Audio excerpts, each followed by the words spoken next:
नमस्कार दोस्तों, कैसे हैं आप सब। आप सभी का स्वागत है हमारे YouTube चैनल पर। और आज की कहानी है बेटा मैं नहीं जाऊंगी, तुम्हारी पत्नी मुझे फिर से रुलाएगी। आशा करता हूं आप सभी खुश होंगे। तो आज की कहानी शुरू करने से पहले जो भी चैनल पर पहली बार आए हैं या जिसने भी अभी तक चैनल को सब्सक्राइब नहीं किया है तो जल्दी से जाकर चैनल को सब्सक्राइब करें और घंटे का बटन दबाना ना भूलें ताकि हमारी कहानियों की नोटिफिकेशन आप तक सबसे पहले पहुँचती रहे। तो आप सभी से निवेदन है कि हमारी मेहनत के लिए एक कमेंट्स जरूर करें ताकि हमारा भी हौसला बढ़ता रहे और हम आपके लिए नई नई कहानियां लेकर आते रहें। तो चलिए शुरू करते हैं आज की एक और बेहतरीन कहानी। टैक्सी दरवाजे पर आकर खड़ी हुई। सारा सामान बंधा हुआ तैयार रखा था। निशांत अपने कमरे में खड़ा उस चिर परिचित महक को अपने अंदर समेट रहा था जो उसने बचपन से इस घर में महसूस की थी। निशांत का 4 वर्षीय बेटा प्रियांश माँ के कमरे में घुटनों के बल चलकर खड़ा होना सीखा और फिर दादी की उंगली पकड़कर पूरे घर में घूमना सीखा। निशांत की पत्नी मीरा एक विदेशी कंपनी में काम करती थी। सुबह 9 बजे घर से निकलती तो शाम को 6 बजे तक ही वापस लौटती। ऐसे में प्रियांश अपनी दादी के हाथों में ही पला बड़ा था। नौकर टिंकू के साथ प्रियांश की खूब पड़ती थी। टिंकू उसे अपने कंधों पर बिठाकर तो कभी 2 पहिया साइकिल पर बिठाकर सैर कराता रहता था। अक्सर शाम को जब मीरा ऑफिस से लौटती तो प्रियांश घर पर नहीं होता तो वह उसका बड़ी ही बेचैनी से इंतजार करती रहती थी। कुछ देर बाद टिंकू के कंधों पर चढ़ा हुआ प्रियांश घर लौटता तो नीचे उतरकर सीधा अपनी दादी की गोद में जाकर बैठ जाता। तब मीरा अपने आप को बहुत तिरस्कृत महसूस करती। यह सब देखकर मीरा का पारा चढ़ जाता। दादी के कहने पर प्रियांश मीरा के पास जाता तो मीरा को यह बहुत बुरा लगता। वह सोचती थी कि सास ने उसके बेटे पर कुछ जादू कर रखा है। इस तरह से तो सास एक दिन उसके बेटे से उसे अलग कर देगी। लगभग 7 वर्ष पूरे हो चुके थे मीरा को इस घर में बहू बनकर आए हुए, परंतु आज तक वह अपनी सास को समझ नहीं पाई। मीरा चाहती तो जब उसने इस घर में प्रवेश किया था वह अपने आंचल को जगमगाते सपनों से भर सकती थी, परंतु वह भी प्रत्येक स्त्री की भांति अपने पति के हृदय पर एकमात्र एक छत्र साम्राज्य चाहती थी। किंतु उसके पति निशांत के हृदय के किसी कोने में उसकी मां की मूर्ति भी विराजमान थी जिसे मीरा लाख प्रयत्न करने पर भी वहां से निकाल कर फेंक न सकी। मीरा के कुटिल कड़वे व्यवहार से घर में छोटे मोटे झगड़े होने लगे जो बढ़ते बढ़ते गंभीर ग्रह क्लेश का रूप ले लेते।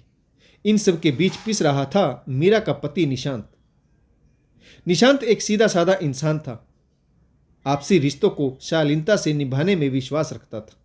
अक्सर निशांत अपनी पत्नी मीरा को समझाता कि माँ भावुक प्रकृति की केवल थोड़े से मान सम्मान और प्यार से ही संतुष्ट हो जाएगी, परंतु मीरा ने सास को हमेशा ही माँ के रूप में नहीं बल्कि अपने प्रतिद्वंदी के रूप में स्वीकारा। मीरा के कड़वे व्यवहार से निशांत की माँ इन 7 सालों में एक मूर्ति में परिवर्तित हो चुकी थी। उन्होंने अपने ऊपर मौन का एक कवच लपेट लिया था। वह टिंकू की मदद से सारे घर को संभालती थी। जब कभी उनका हृदय मीरा के प्रति ममता से भरता और वह सोचती कि कभी ना कभी तो मीरा के दिल में भी उसके प्रति ममता जाग उठेगी तो वह उसे गले से लगा लेगी। लेकिन मीरा की बेरुखी इतनी अधिक थी कि वह नित्य कोई ना कोई नया प्रहार बुजुर्ग माँ पर करती रहती। माँ आंतरिक पीड़ा से तिल मिलाकर अपने कमरे में चली जाती और उसकी आंखें भर आती। बेटा सजल आंखों को देख ले, इससे पहले ही माँ उन आंसुओं को पोंछ डालती और चेहरे पर गंभीर मुखौटा चढ़ा लेती। इस तरह से समय बीतता रहा। एक दिन निशांत की प्रमोशन हुई और उसका स्थानांतरण भी हो गया। शाम को माँ के पास बैठकर निशांत ने अपनी माँ के हाथों को अपने हाथों में लेते हुए खिले चेहरे से कहा, माँ मेरी तरक्की हुई और तबादला भी हो गया है। माँ चौंक उठी और बोली, तबादला भी हो गया है? निशांत उत्साह से भरकर बोला, मुझे मुंबई जाना होगा। ऑफिस की तरफ से मकान भी मिलेगा और गाड़ी भी। माँ तुम खुश हो ना? दिखावटी हंसी हंसते हुए निशांत की माँ बोली, हाँ बेटा मैं बहुत खुश हूँ। माँ ने निशांत के सिर पर हाथ फेरा और उसकी आंखों में वात्सल्य झलक आया। निशांत संतुष्ट होकर वहां से उठकर चला गया। शाम को जब मीरा ऑफिस से लौटी तो उसने यह खबर सुनी तो वह झुंझला उठी और गुस्से में बोली, क्या जरूरत थी यह प्रस्ताव स्वीकार करने की? हमें यहाँ क्या परेशानी है? तुम्हारी सैलरी जितनी बढ़ेगी उससे कहीं ज़्यादा नुकसान मेरी नौकरी छूटने से होगा। और फिर मुंबई जैसे बड़े शहर में वहाँ आसानी से नौकरी भी नहीं मिलेगी।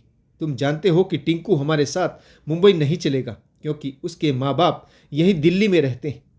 ऐसे उल्टे सीधे फैसले करने से पहले एक बार मुझसे पूछ तो लेते। मीरा मेज पर परस पटक कर सोफे पर बैठ गई। थोड़ी देर बाद टिंकू चाय लेकर आ गया। निशांत ने पूछा, माँ को चाय भी दी है क्या? तो टिंकू बोला, जी साहब, माँ जी को चाय उनके कमरे में ही दे दी। मीरा टिंकू से बोली, तेरे साहब का तबादला मुंबई हो गया है, तू चलेगा हमारे साथ? टिंकू बोला, नहीं मेम साहब, आप तो जानते हैं कि मेरे माँ बाबूजी इसी शहर में रहते हैं, मैं उन्हें छोड़कर आपके साथ कैसे जा सकता हूँ? मीरा बोली, तेरी तनख्वाह बढ़ा देंगे, फिर तो भेजेंगे ना तेरे माँ बाप तुम्हें हमारे साथ। टिंकू बोला, बीबी जी, तनख्वाह की बात नहीं, मेरी माँ भी बीमार रहती, मेरे लिए आपके साथ चलना संभव नहीं होगा।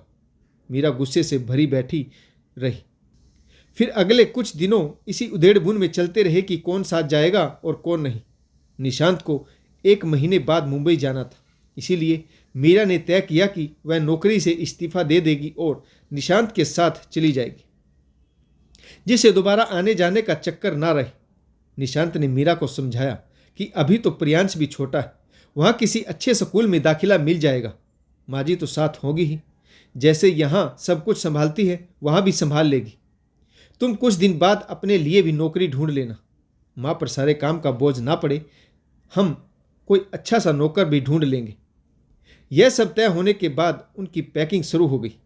निशांत के ऑफिस की ओर से एक पैकिंग कंपनी को आदेश दे दिया गया कि ज़रूरत का सामान पैक करके ट्रक द्वारा मुंबई भेजेंगे। घर की ज़रूरतों का लगभग सारा सामान पैक हो चुका था। फर्नीचर, डबल बेड, रसोई का सामान, फ्रिज, टीवी आदि बड़े बड़े लकड़ी के बॉक्सों में बंद करके ट्रक में लादा जा रहा था। अब जो बचा था वह केवल निजी ज़रूरत का सामान था, जैसे पहनने के कपड़े आदि जो उन्हें अपने साथ लेकर जाने थे। साथ ही घर में कुछ ऐसा सामान रह गया था जो यूजेबल नहीं था, जैसे मिट्टी के तेल का स्टोव, लकड़ी का तख्त, कुछ पुराने बर्तन आदि। इन्हें वह टिंकू को देने के लिए छोड़ना चाहते थे। गृहस्थी में चाहे अनचाहे न जाने कितना सामान इकट्ठा हो जाता है जो इस्तेमाल ना किए जाने पर भी फेंकने योग्य नहीं होता। ऐसा सामान टिंकू को दे देंगे, आखिर पिछले 6 साल से वह उनकी सेवा जो कर रहा है, उसका इतना हक तो बनता ही। मीरा की इच्छा थी कि मकान किराए पर चढ़ा दिया जाए, किंतु निशांत ने मना कर दिया। दिल्ली में मकान किराए पर चढ़ाकर किराएदार से वापस लेना बहुत कठिन होता है, इसीलिए निशांत ने अपने मित्र के भतीजे को एक कमरा अस्थायी तौर पर रहने के लिए दे दिया, जिससे मकान की देखभाल भी होती रहे। इन सब चीज़ों से छुट्टी पाकर निशांत माँ के कमरे में गया और बोला, माँ, मैं तुम्हारा सामान भी पैक कर लेता हूँ। किंतु माँ किसी मूर्ति की तरह गंभीर बैठी थी। शांत स्वर में बोली, मैं नहीं जाऊंगी बेटा। निशांत पर बिजली सी कौंध गई और वह बोला, क्या?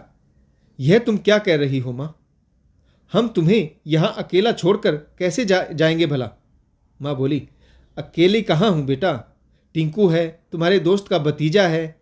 निशांत बोला, परंतु माँ, वह सब तो पराये हैं, अपने तो हम हैं जिन्हें तुम्हारी देखभाल करनी चाहिए, हम तुम्हें अकेला नहीं छोड़ेंगे।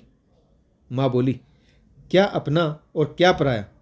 जो जो प्यार करे वही अपना और जो ना करे वही पराया। माँ के सरल शब्दों में बहुत गहराई थी। निशांत तिल मिला उठा और वह बोझिल हृदय से बोला, माँ, क्या तुम मीरा के दोषों के लिए मुझे सजा दोगी? माँ बोली, नहीं रे, ऐसा क्यों सोचता है तू? मैं तो हमेशा ही तेरे सुख की कामना करती हूँ। निशांत की आंखें यह सुनकर भर आई और वह वहाँ से झटपटाता हुआ बोझिल हृदय से माँ के कमरे से बाहर आ गया। मीरा को जब यह पता चला तो वह अपने चिर परिचित व्यंग्यपूर्ण अंदाज में बोली, अब यह कौन सा नया नाटक शुरू हो गया? मीरा की सासू माँ ने गंभीरतापूर्वक कहा, किस बात का नाटक? सीधी सी बात है, बस मैं नहीं जाना चाहती। मेरी इच्छा का भी तो कोई मूल्य होना चाहिए। मीरा बोली, इच्छा की बात नहीं है, असल में आप मुझसे बदला लेना चाहती। आप ये अच्छी तरह से जानती हैं कि टिंकू हमारे साथ जा नहीं सकता और प्रियांश आपके बिना रहेगा नहीं। उसे मेरे लिए संभालना बहुत मुश्किल है, इसीलिए आप मुझे परेशान करना चाहती। यह आपकी एक चाल है, मैं खूब समझती हूँ। माँ ने कहा, बदला? बदला तो मैं गैरों से भी नहीं लेती, फिर तू तो मेरी अपनी है। जिस दिन तुम्हारी समझ में यह आ जाए मुझे लेने आ जाना, तब चलूंगी तुम्हारे साथ। इतना कहकर माँ अपने कमरे में चली गई। रात को फिर से निशांत और मीरा के बीच बहस होने लगी। उनकी आवाज़ें कमरे के बाहर तक सुनाई दे रही थी। मीरा कह रही थी कि तुम्हारी माँ दुनिया को दिखाना चाहती है कि हम उनको साथ लेकर नहीं जा रहे। वह हमारी बदनामी कराना चाहती है। वह दिखाना चाहती है कि बहू बेटे बहुत बुरे हैं और बुढ़ापे में उन्हें अकेला छोड़कर खुद मुंबई चले गई। माँ बुढ़ापे में परेशान हो रही और बहू बेटा मुंबई में मजे लूट रहे। निशांत वैसे तो शांत स्वभाव का इंसान था, परंतु आज उसकी सहन शक्ति की सीमाएं टूट गई। मीरा उसकी माँ के बारे में इतना अधिक भला बुरा बोल रही थी तो निशांत ने मीरा के गाल पर 2 थप्पड़ जड़ दिए और बोला, दरअसल तुम्हें चिंता माँ की नहीं बल्कि इस बात की है कि मुंबई में नौकर नहीं होगा और माँ भी नहीं होगी, तो फिर तुम घर का काम कैसे करोगी? तुम्हारी परेशानी इसी बात को लेकर है। 2 थप्पड़ खाकर मीरा शांत होकर बैठ गई। अंत में तय हुआ कि माँ ऐसे नहीं मानेगी। कल सुबह प्रियांश सोकर उठेगा तो उससे कहेंगे कि वह दादी को साथ चलने के लिए राजी कर ले। फ्लाइट शाम 5:10 पर है। माँ के सामान की पैकिंग के लिए इतना समय काफ़ी। अगले दिन सुबह प्रियांश उठा, उनंदी आंखें मल रहा था। निशांत उसे समझाने लगा कि हमें मुंबई जाना है। तुम जानते हो कि दादी हमारे साथ चलना नहीं चाहती, वह हमसे नाराज है। तुम दादी के लाडले पोते हो, इसीलिए अपनी दादी को साथ चलने के लिए तुम्हें ही मनाना है। कल रात के झगड़े से मीरा नाराज थी, वह भी वहीं पर बैठी थी। तब प्रियांश तोतली आवाज में बोला, दादी हमारे साथ जाना नहीं चाहती क्योंकि मम्मी दादी को रुलाती है। पापा, जब मम्मी दादी से झगड़ती है तो दादी अपने कमरे में जाकर रोती है, मैंने देखा है। दादी सोचती है कि माँ उसे मुंबई में भी परेशान करेगी, उन्हें रुलाएगी, इसीलिए वह आप दोनों से नाराज है। दादी रोती है तो मुझे दुख होता है। मैं दादी को रोते हुए नहीं देख सकता। दादी सही कर रही, वह यहाँ पर अकेली रहेगी तो मम्मी से उनका झगड़ा नहीं होगा और वे रोएंगी भी नहीं। प्रियांश के भोलेपन ने बहुत कुछ कह दिया। मीरा शर्मसार नजरें झुकाए बैठी थी। उसके पास अपनी सफाई में कहने के लिए कोई शब्द नहीं थे। निशांत के बहुत अधिक समझाने पर प्रियांश आंखें मलता हुआ दादी की गोद में जाकर बैठ गया और बोला, दादी माँ जल्दी से तैयार हो जाओ। माँ बोली, तैयार हो जाओ? पर भला क्यों? निशांत की माँ प्रियांश के गाल चुम कर निहाल हुई जा रही थी। उन्हें लग रहा था कि पोता फिर पता नहीं कब आएगा। सारी ममता आज ही उड़ेल देना चाहती थी। प्रियांश बोला, मैं तुम्हें मुंबई लेकर जाऊंगा। माँ सारी बातें समझ चुकी थी। प्रियांश को गोद से नीचे उतार कर बोली, पहले जाकर मंजन करो, दूध पियो। प्रियांश उछलता कूदता कमरे से बाहर आ गया। थोड़ी देर में निशांत और मीरा किसी न किसी बहाने माँ के कमरे में यह देखने के लिए आते जाते रहे कि क्या माँ अपना सामान पैक कर रही या नहीं। किंतु माँ के कमरे में सब कुछ शांत था। माँ रसोई में मिट्टी के तेल वाले स्टोव पर दोपहर का खाना बनाने में व्यस्त थी। वह निशांत और प्रियांश की पसंद का खाना टिंकू की मदद से तैयार कर रही थी।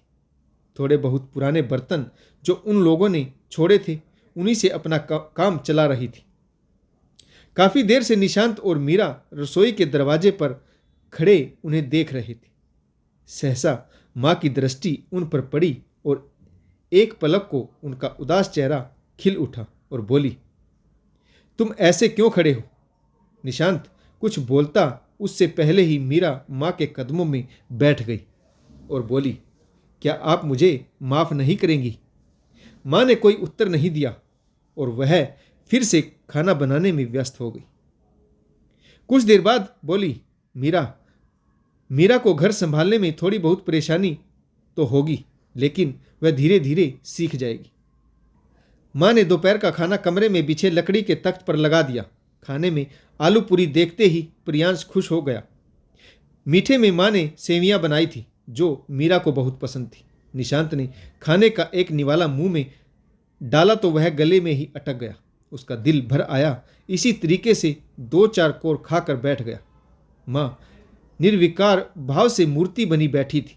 उनके पास टिंकू बैठा हुआ था। माँ अपने कमरे में चली गई। मीरा खाने की प्लेट लगाकर माँ के कमरे में गई तो माँ रो रही थी। निशांत भी मीरा के पीछे पीछे ही था। मीरा ने कहा, माँ क्या मैं इतनी बुरी हूँ? क्या आप मुझे माफ़ नहीं कर सकती? मेरी जगह अगर आपकी बेटी होती तो भी क्या आप इतनी ही नाराज़ रहती? माफ़ी मांगने पर उसे माफ़ नहीं करती? मीरा और माँ एक साथ फपक कर रो पड़ी। निशांत की आंखों से भी आंसू झरझर बहने लगे। पता नहीं यह आंसू खुशी के थे या गम के। सभी एक दूसरे के आंसू पहुँच रहे थे। कुछ देर बाद स्थिति सामान्य हुई तो माँ का जरूरी सामान भी पैक कर लिया। विदा लेते हुए समय टिंकू भारी हृदय से माँ के पैर छू और बोला, माँ जी कभी फिर से दिल्ली आना हो तो हमसे मिलने जरूर आना। तो दोस्तों, इस कहानी में आपको किस किरदार की भूमिका अच्छी लगी कमेंट्स करके ज़रूर बताइएगा। अगर आपको हमारी कहानियाँ पसंद आती हैं तो लाइक शेयर और कमेंट्स करें ताकि हमारा भी हौसला बढ़ता रहे और हम आपके लिए नई नई कहानियाँ लेकर आते रहें। तो कहानी पढ़ने के लिए एक बार फिर आप सभी का बहुत बहुत धन्यवाद। जय हिंद, वंदे मातरम, भारत माता की जय। जय जवान और जय किसान।